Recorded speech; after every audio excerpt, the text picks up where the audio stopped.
So describe for me your relationship with music and what music means to you. Music is a huge part of my life. My family started a music venue in Toronto called the Cameron House. They Cool. started that over 40 years ago, and myself and my siblings have taken over in the last 10 years. So besides being my hobby and my passion and my band with my brothers, it's the community that I grew up with.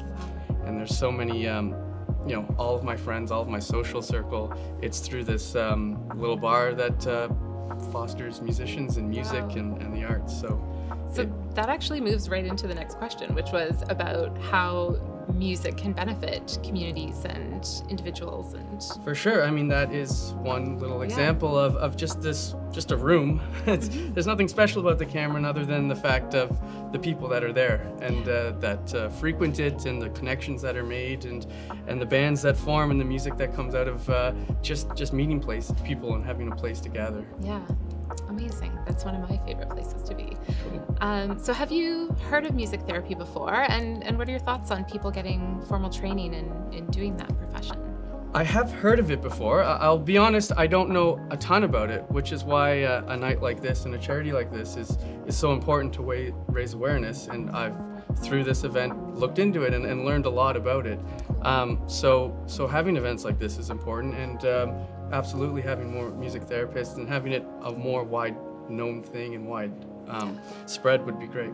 So how has the pandemic impacted your mental health, and has music helped in any way for you?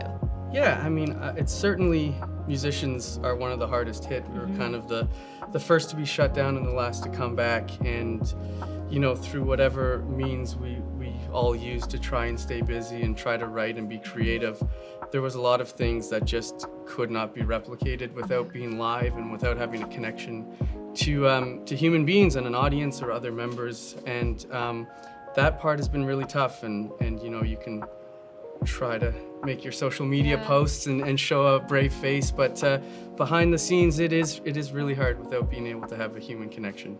Yeah. You know a little bit about our charity. Why would you say it would be something that people should get interested in and get behind or make donations to?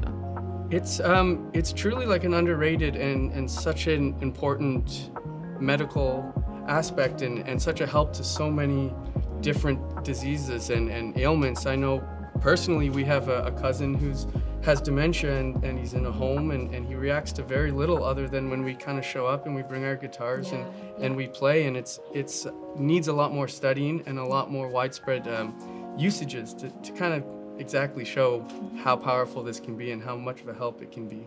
Yeah, absolutely. So before we finish, yes, what's one song that you can't live without, a song that helps you out? I was thinking about this, and there's obviously hundreds, and it's hard to whittle down into one, but there was a friend of mine, Samir Cash, a Toronto guy, released an album, and there's a song on it called Stay in Touch, and I thought it was fitting, and the chorus is stay in touch with your mother and your high school band, and I thought it was a good one for this. Nice. Yeah. Awesome. Well, thank you so much. This My has pleasure. been a great chat, really helpful for our little charity. Happy to do it. Yes, nice Thanks. to talk to you. We'll see you later. Cool. Can't wait to hear you play. Awesome.